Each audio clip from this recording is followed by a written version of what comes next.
Lampu sudah dinyalakan dan kini waktunya Anda saksikan Wahyu Nugroho langsung melesat sengit ya persaingannya. Karena emang ini motor besar dan cc-nya tinggi. Sangat kompetitif. Berat ya. Penjejangan kita susun juga sedemikian rupa. Jadi untuk pemilihan pembalap kita akan fokuskan pembalap yang bersaing di Asia. Halo, saya Wahyu Nugroho. Saya dari tim Yamaha Eleven HP99 Global Andolomon. Selamat menyaksikan video Mandalika Racing Series. Jangan lupa untuk subscribe juga.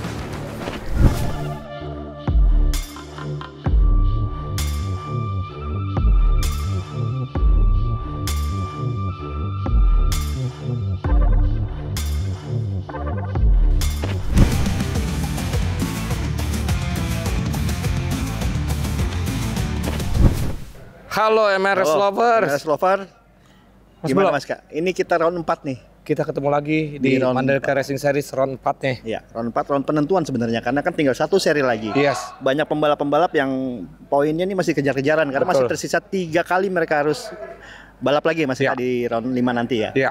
Oke, Mas Eka gimana sih yang paling seru adalah pertarungan kelas bergengsi di 600 cc Super Sport ya Mas Eka. Mas Eka lihatnya gimana? Sekarang gini Mas Bro. Iya. Kalau kita berkaca, Iya. ya 10 tahun ke belakang lah. Iya. Untuk di kelas Super Sport 600 nih. Oke. Pembalap Indonesia nih bisa dibilang agak ya apa ya? Seret prestasi. Ya bisa dibilang salah satunya itu seret prestasi ataupun yang nggak ada dominasinya untuk bertarung di ya minimal di top 5 tuh nggak ada gitu. Ya, kayaknya kalau lihat Asia tuh kayaknya di belakang terus depan jadi pembalap Malaysia, Thailand ya itu aja mendominasi ya. Tapi sekarang beda Mas Eka. Betul. Jadi apa ya bisa dihitung dengan kesempatan untuk bisa tarung di top 5 itu bisa dihitung jari lah. Kecuali mungkin waktu itu ketika masih ada di Sentul gitu kan ya. Nah itu ya home race lah ya. Dan akhirnya bisa bersaing di situ. Tapi untuk di ya sirkuit-sirkuit yang lain di Asia ini agak sulit. Ya, agak susah cari poin di situ ya. Agak sulit. Dan ini ya apa ya bisa dibilang berbanding terbalik ya, dengan kondisi dengan sekarang. Kondisi ya istilah 2 tahun ke belakang atau 3 tahun ke belakang gitu. Di mana pembalap Indonesia udah bisa bersaing, bisa unjuk gigi. Jadi kayak begini Mas Eka. Jadi apa yang kita lihat di MRS itu pembalap line up pembalap-pembalap yang ada di Asia sebenarnya. Itu dia. Top 5 dan malah memimpin poin ya. Itu dia. Nah, untuk itu makanya kita harus ya ini kita harus bedah nih Mas. Apa sih yang akhirnya membuat mereka hal itu terjadi gitu kan? Pembalap-pembalap ini ya. Iya. Kita akan coba tanyakan ke ya para pembalap yang memang secara langsung mereka turun di Mandalika Racing Series ini ya. Betul. Oke. Dia the light is on and the light is off. Let's go. Go. Mereka sudah memulai memacu kendaraan ataupun dari kuda besi yang mereka gunakan ada di sekalian.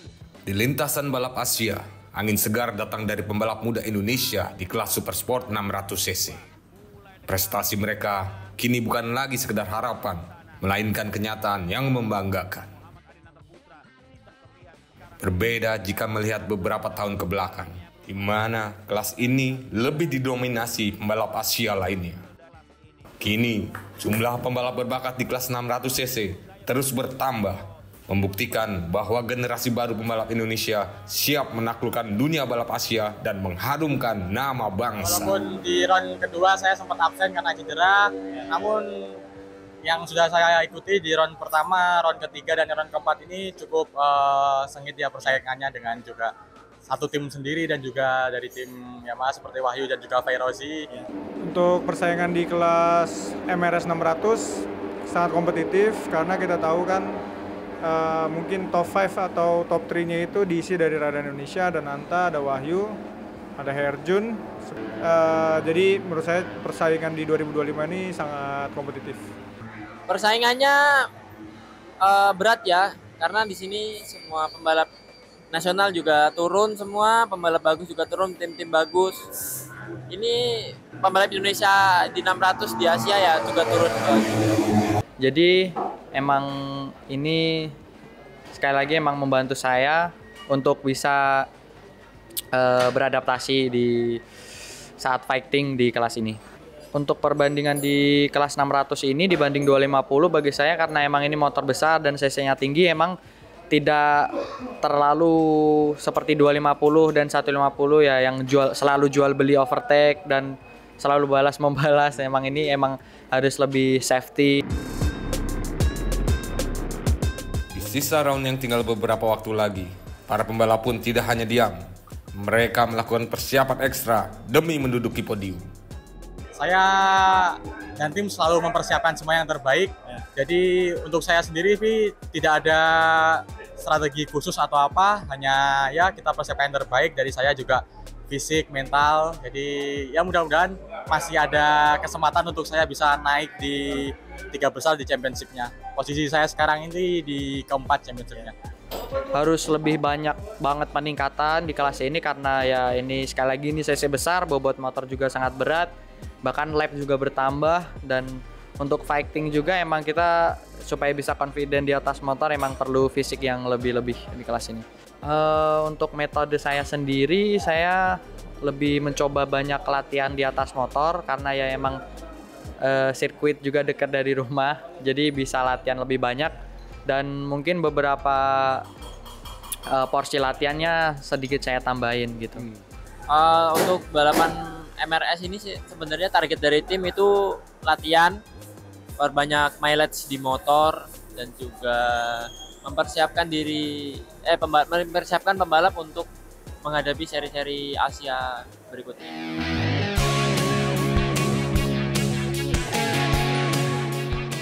Para pembalap pun menilai Mandalika Racing Series ini turut membantu karir mereka di dunia balap motor Indonesia. Mandalika Racing Series ini membantu pembalap-pembalap Indonesia untuk belajar menggunakan sirkuit besar seperti Mandalika yang berskala internasional, dan juga ini adalah event sport yang bagus untuk penjenjangan nanti di Asia. Ya pastinya kita nggak ada balapan lain di sport khususnya, dan yang punya event untuk kelas sport ini kan salah satunya di MRS. Sebenarnya saya di kelas 600 ini adalah bagi saya tetap kelas baru dan saya butuh banyak pengalaman. Jadi memang di kelas ini, di MRS ini sangat terbantu karena bisa mendapat banyak pengalaman dan bisa fight dengan beberapa senior dan beberapa rider lain seperti Nanta dan Mas Reza, Herjun dan Mas Feros juga, dan Mas Dimas juga tentunya, dan ada beberapa rider lagi. Ya emang ini sangat membantu bagi saya untuk mengasah saya di kelas 600.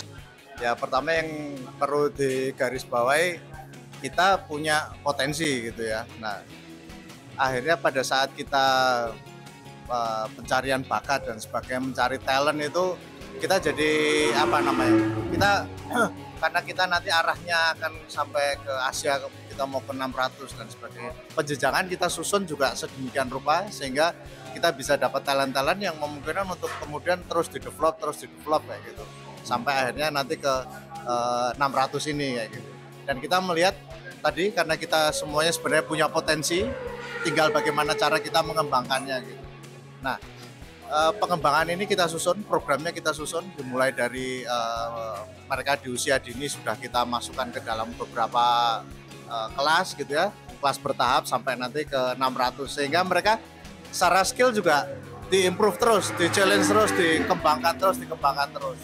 Improvement itu cukup terasa ya, karena kita lihat dari lap time-nya aja, dari yang pertama masih bermain di angka 1 menit 39, dan sekarang udah bisa tembus sampai 1 menit 37, udah sekitar hampir 2 detik ada peningkatannya. Jadi untuk pemilihan pembalap kita akan fokuskan pembalap yang bersaing di Asia. Nah, pembalap yang akan bersaing di Asia lebih banyak akan kita ikutkan di kejuaraan nasional ini supaya menambah jam terbang, dan itu saya rasa cukup efektif sampai saat ini. Strategi yang memantau pergerakan dari rider terlalu sibuk dengan aktivitas di lap-lap awal ini. Dari Mandalika Racing Series ini pula muncul bibit-bibit pembalap yang mampu bersaing di ajang internasional. Dapat dikatakan, sirkuit ini sebagai kawah candra di muka pembalap Indonesia untuk berlaga di ajang internasional. Ini juga nggak lepas dari para pendahulunya yang bisa share ilmu juga ke rider-rider muda sekarang. Terus mereka juga didukung tim-tim yang hebat, mekanik-mekanik yang hebat. Terus juga datanya sekarang lebih lengkap, jadi untuk mengimprovekan dirinya ridernya itu jadi lebih mudah. Untuk di Asia persaingannya makin ketat karena juga pembalap-pembalap dari negara lain, Thailand, Malaysia, Filipina itu banyak sekali.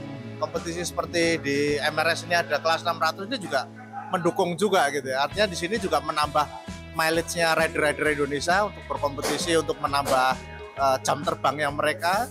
Dan dari sisi tim juga sebagai supportnya dari rider juga mereka punya kesempatan untuk terus melakukan riset, pengembangan dan sebagainya. Pembalap kita sekarang ini cukup bisa berbicara ya di ajang kejuaraan Asia segala macam. Ya tidak kurang dari salah satu faktornya dengan adanya sirkuit Mandalika dan adanya kejuaraan nasional yang diadakan di sini. Sementara sirkuit ini juga cukup teknikal, high speed, flowing, sehingga pembalap-pembalap kita yang fokus di kejuaraan nasional 600 ini juga sangat membantu jam terbang mereka untuk bersaing. Nah, Mas Eka, Yes. ya memang apa yang narasumber kita katakan tadi ya memang ya ini balapan ya harus konsisten. Yes. Bener nggak Mas? Dan memang ada perannya dari Mandalika Racing Series ini untuk bisa membuat ya para pembalap-pembalap Indonesia akhirnya terus berkembang. Betul. Ya. Merasakan bagaimana bermain di sirkuit yang memang di kelas dunia gitu kan. Karena ya Mandalika ini juga teknikal. Terutama udah bermain di tikungan 14, 15, 16. Dan kalau lihat juga pembalapnya nggak mental satu-satu, hampir semuanya bikin itu dia. Ini rapat semua. Itu yang menjadi apa ya? Ya perbedaan lah dengan adanya MRS.